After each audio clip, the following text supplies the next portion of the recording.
Assalamualaikum warahmatullahi wabarakatuh. Halo Sobat Inovatif, saya Tita Putri dari Fakultas Ekonomi dan Bisnis Universitas Swadaya Gunung Jati, NPM 1210200355. Dibuatnya video ini untuk salah satu tugas mata kuliah Manajemen Inovatif.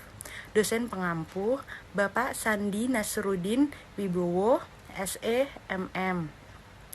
Kali ini kita akan membahas tentang human capital. Penasaran kan?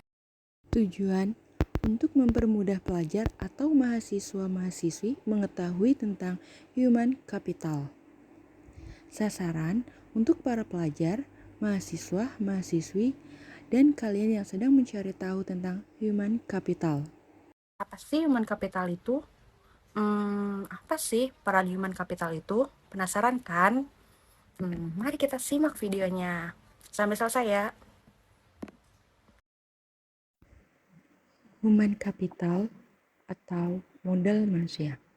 Istilah human capital pertama dikemukakan oleh seorang ekonom bernama Theodore Scott. Theodore Scott berpendapat bahwa peningkatan kesejahteraan pada perusahaan tidak tergantung pada tanah, peralatan, energi, sumber daya, melainkan pada kompetensi pengetahuan dari pegawainya.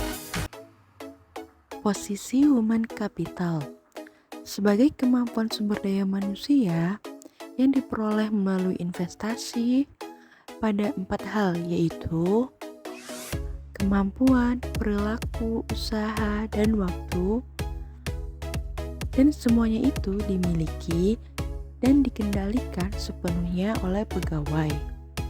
Dalam hal tersebut, bisa kita deskripsikan bahwa karakteristik atau sifat yang dibawa pada pekerjaan, energi, sikap positif, keandalan, dan komitmen.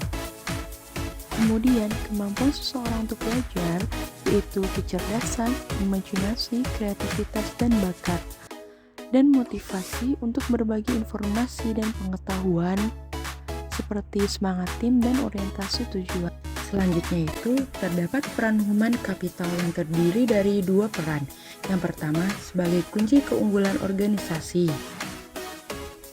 Keunggulan tersebut terdiri dari 3 kelompok utama dari aset perusahaan, yaitu yang pertama, aset finansial merupakan aktiva yang tidak berwujud fisik namun bisa diukur layaknya real aset. Contoh dari aset finansial yaitu uang tunai dan surat berharga. Kedua, aset fisik merupakan aset yang paling mudah diakui, dinilai, dan banyak dimiliki. Contohnya peralatan, gedung, tanah. Ketiga, aset tak terwujud merupakan aset non-moneter yang teridentifikasi tanpa wujud fisik, tetapi membawa manfaat ekonomi masa depan ke perusahaan serta dapat diidentifikasi. Contohnya itu modal organisasi, aliansi bisnis, pelanggan, merek, reputasi, modal intelektual.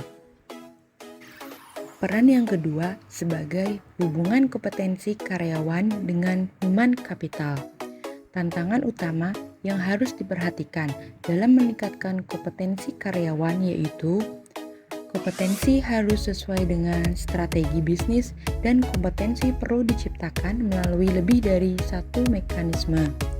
Cara untuk meningkatkan kompetensi karyawan yaitu 1. Baik membeli, mengganti SDM yang lama dengan yang baru dan memiliki kualitas yang lebih baik. 2. Build atau membangun, investasi dilakukan terhadap SDM untuk meningkatkan kualitasnya menjadi lebih baik. 3.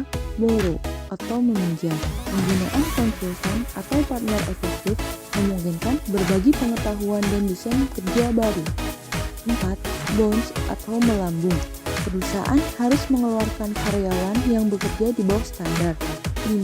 Budge mengikat karyawan jangan keluar merupakan tindakan kritis pada semua tingkatan.